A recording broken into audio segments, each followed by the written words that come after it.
Hello and welcome. I am so excited to have this fabulous woman, Sherry Sutton. She is amazing.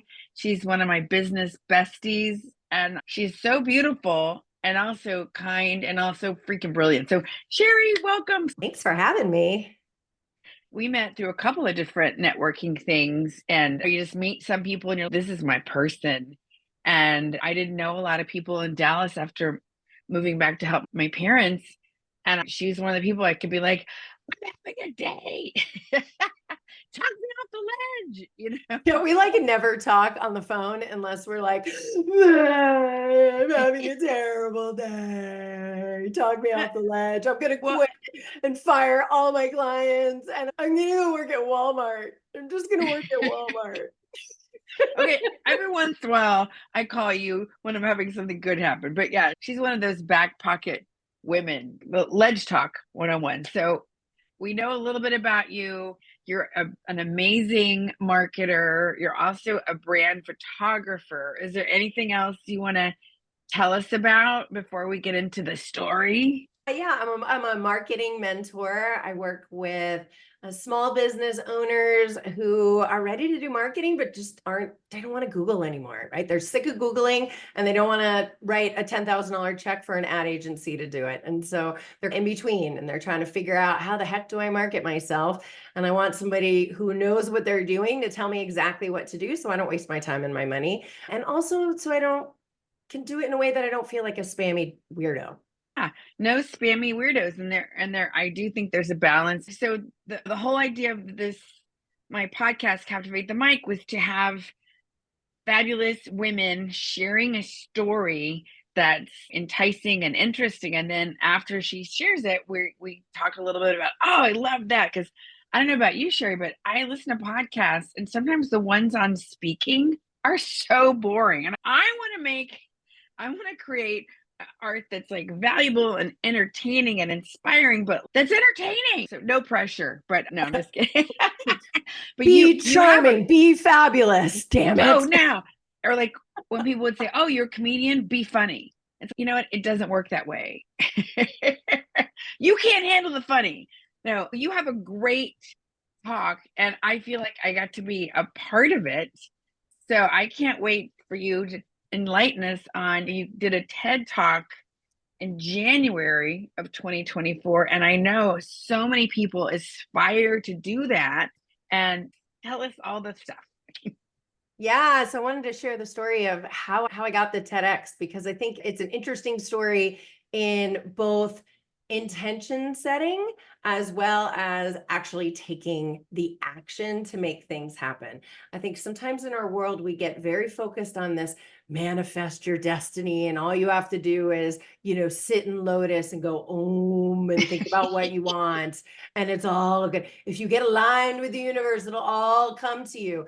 And I think that's true, but I also think it requires action. And so my story really highlights that. So back in, I think it was probably January of 2023, I had this thing put on my heart that I wanted to do a TED Talk. I'd always watched TED Talks. I am in Me too. recovery. I love TED Talks and I always wanted it to do one. And so it was like, now is the time. And so I was doing a vision board with a group of women. And for those of you who are listening to this podcast, you can't see what I'm holding up, but I'm holding up that vision board. And in the upper corner, there is a picture of a TEDx stage.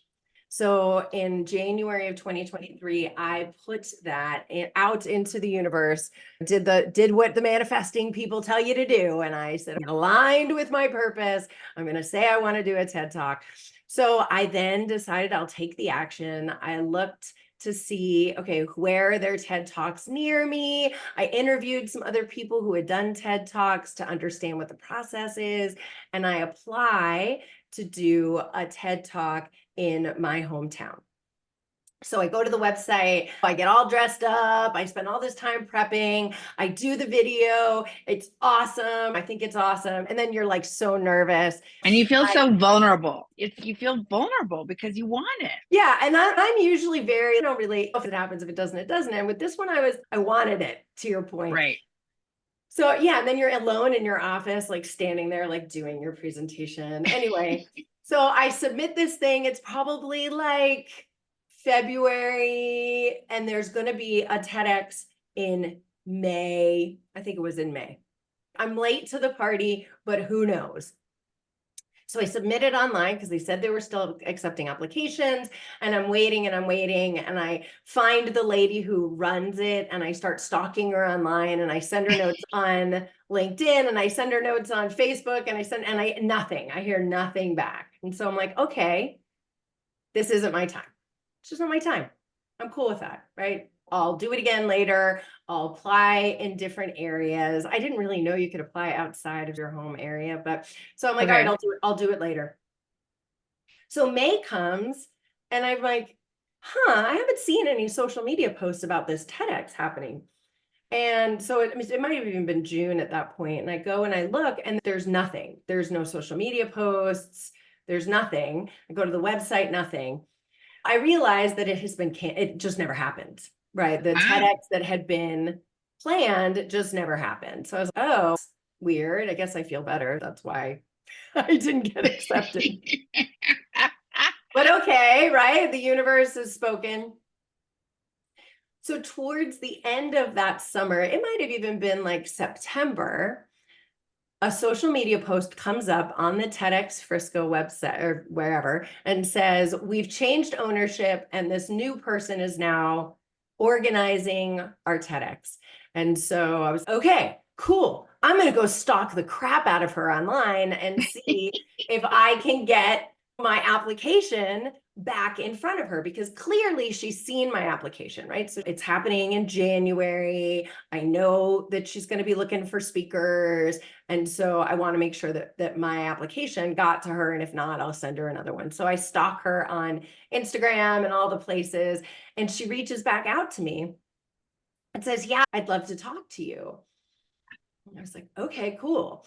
Yay. So I get on a Zoom with her, and by the end of the Zoom, I have landed the TED Talk. But that's not the cool part. So I go through the whole thing. I do the TED Talk. It goes great. I spend months prepping. We do the TEDx in January. It was an incredible experience. I feel so grateful. And we are having dinner, all the speakers afterwards. We had a celebratory dinner a few weeks after the TED Talk. And I said, gosh, I'm so glad that I reached out to you. And I'm so glad that like my application was still there after all that time, and that you had taken over and were looking for new speakers. And she goes, oh, no, we weren't looking for new speakers. We were only going to take the speakers. I'm getting goosebumps. We were only going to take the speakers who were already booked for the May event. I never saw your application. But when you reached out to me, I just had a feeling. And so I agreed to meet with you because I realized that our event wouldn't be the same without you. And so I never saw your application, and we weren't looking for speakers, but I met you and I knew you had to be part of it. Wow. I was like, wow.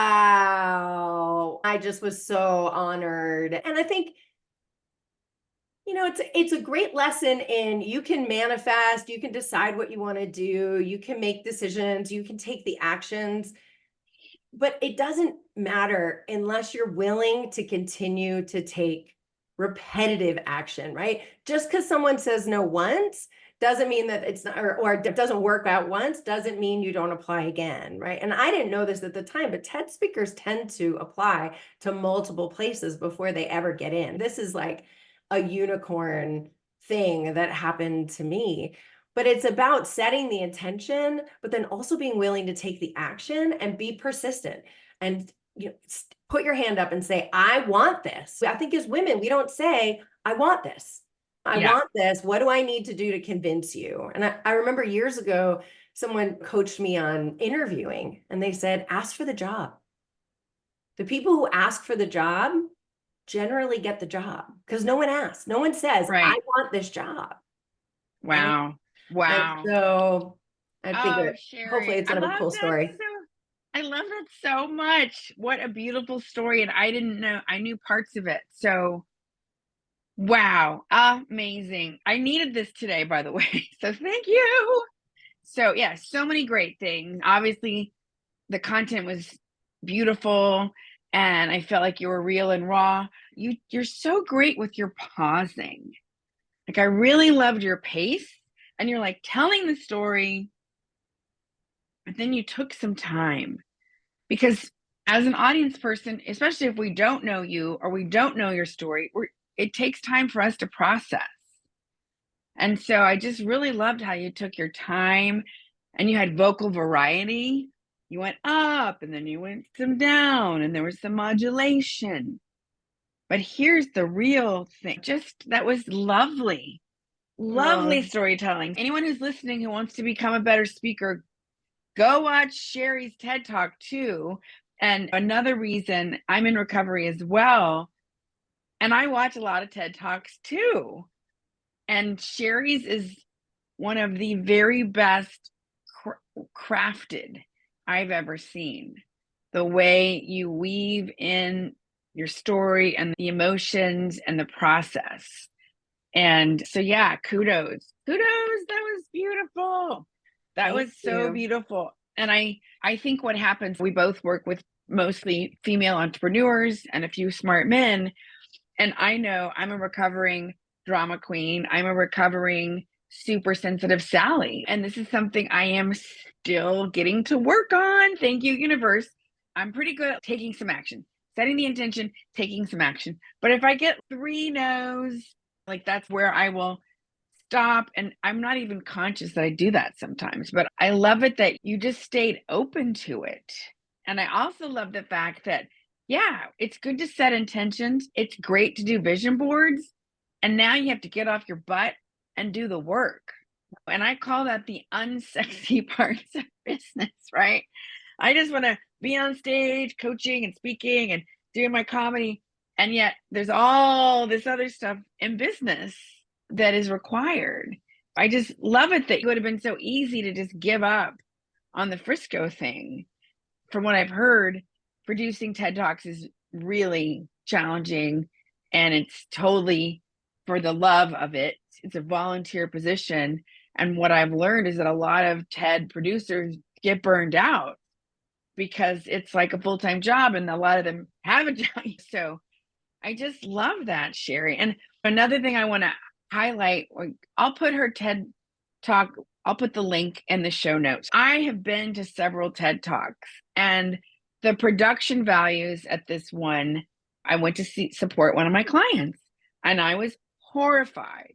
And I remember thinking, I don't know what the TEDx is versus I don't know the nuances, but I was embarrassed for the speakers that they were literally junior high kids doing the lighting and the sound and people were in the dark, people were like half shadow. It was almost like how not to put on an event. And of course I just kept biting my tongue because I didn't want to squelch my client. She was happy, she just wanted to do it and she didn't seem to care that she was in the dark and nobody could hear her. And so I didn't want to burst that bubble, right? Like I helped her prep, but I remember walking away thinking, okay, I'm not sure I want to be a part of that. And then, so I was so excited, Sherry, because I got to come be at your beautiful event. And it was the complete opposite. Like it was so professional. It was in this beautiful space. The lighting, the production, the sound, everything was like next level. It was amazing. And so I'm so grateful that I stayed open and then I had the privilege of helping you tweak some vocal things. So many great lessons about being open and no just means not right now and not making it mean stuff about you. Yeah, and I think let's be clear, no is a full sentence. And if someone says no and it's a safety thing or whatever, right? Obviously, no means no. But there are times like this where I actually wasn't told no. I just never received an answer. And so I could have perceived that as a no Absolutely. or go somewhere else. I could have gone somewhere else, even if I was told no. There's plenty of other TEDx's that I could have applied for. I didn't take the lack of response as a no.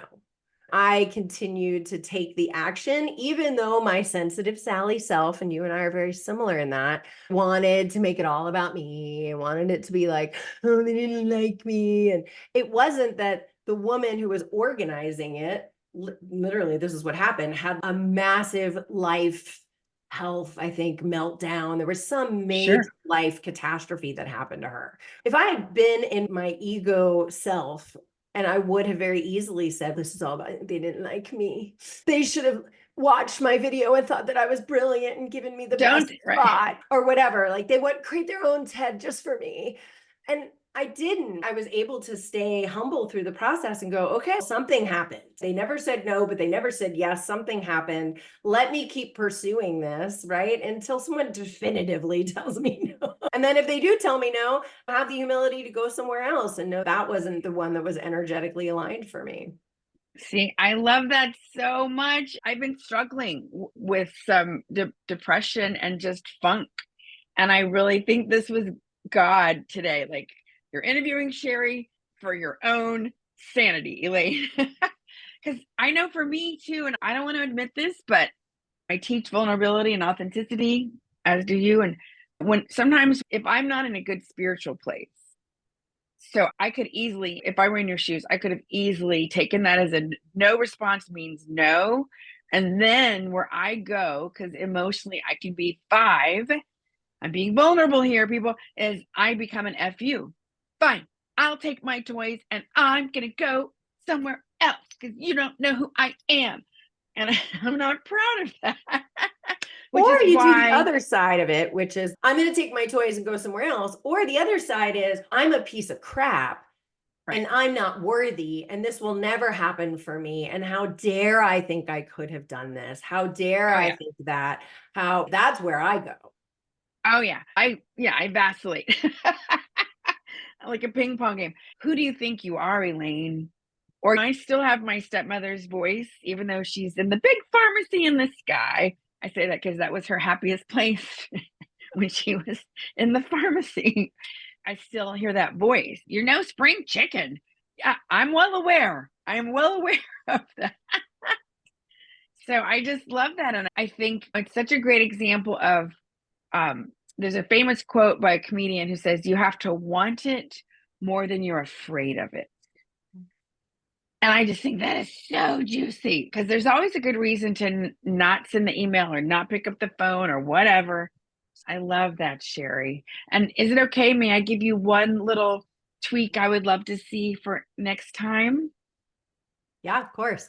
with your storytelling? Is I want you to keep playing with your voice because you have, and I know I get like excited and I can be up here sometimes, and that would be the only thing is just to keep playing with vocal variety because we want resonance, and you are a beautiful speaker. And one of the things I think sometimes we overlook is the voice, the charismatic voice. You know how there's some people when they're talking, you're like, oh, I love that voice. James Earl Jones, who we just lost recently. So that's just the one tiny tweak I would say. And a lot of women struggle with that, myself included. So Yeah, no, thank you for that. And you gave me a lot of that coaching leading up to the TED, right? You helped me with pacing and that voice modulation, right? Some of the movements as well. We don't hear ourselves. Like literally, we can't right. sort of hear ourselves. And so I don't know, what do you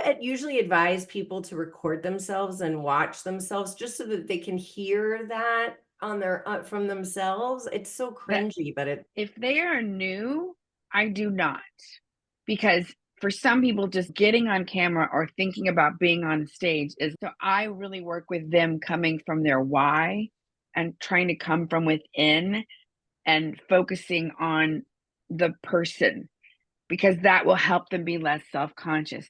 Now, once you've gotten over that first big hurdle of like, I'm short and curvy, all I can see are my boobs, or, you know, sometimes I have to watch myself on videos several times before I can see myself, because I still have critical body. What woman, who doesn't, right? And so if somebody's already speaking, yeah, this is how I look, this is how I sound, I look amazing, I'm 87. Look, I look amazing. That's what I tell people, I'm 87. And then they go, wow, you look amazing. You can use that. But once you've gotten over that hurdle of, yeah, this is what I do, then I encourage people to watch themselves and record. And let me tell you, editing yourself, woo, that is humbling.